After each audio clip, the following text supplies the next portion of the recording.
bien avec nous. Est-ce que ça marche?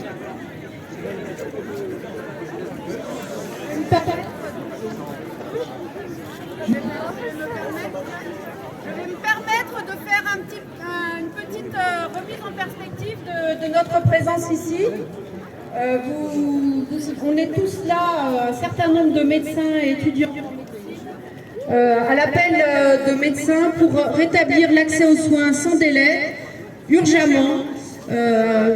Cet appel de médecins a une histoire récente marquée par la grève des internes depuis septembre, la grève aux urgences depuis le mois de novembre et enfin la grève de l'ensemble des personnels hospitaliers portée par l'intersyndicale depuis le 6 décembre sur un constat que d'autres que moi vont porter de défaut d'accès aux soins, de manque de moyens et de toutes les catastrophes qu'on a pu connaître ces dernières semaines et ces derniers mois.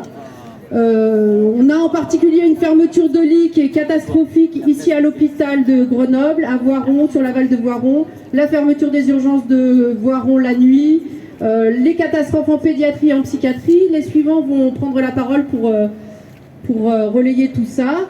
Donc le sens de cet appel, c'est de rejoindre l'ensemble des personnels de l'hôpital et la ville de façon à se mobiliser le plus largement possible et le plus unitairement possible pour réclamer urgemment, sans délai, sans attendre un quelconque printemps ou automne ou de quelconques assises, rétablir l'accès aux soins qui passe dans un premier temps par la possibilité d'accueillir nos malades dans des lits avec des soignants pour s'occuper d'eux.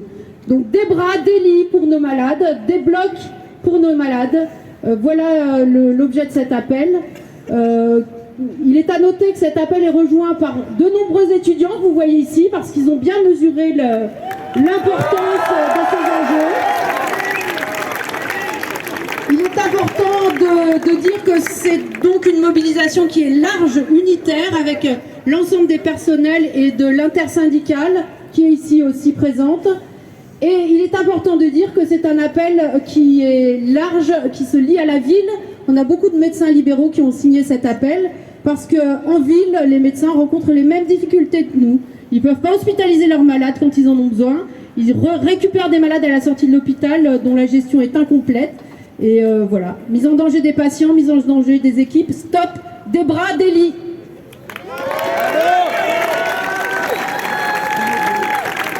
Je vais passer la parole.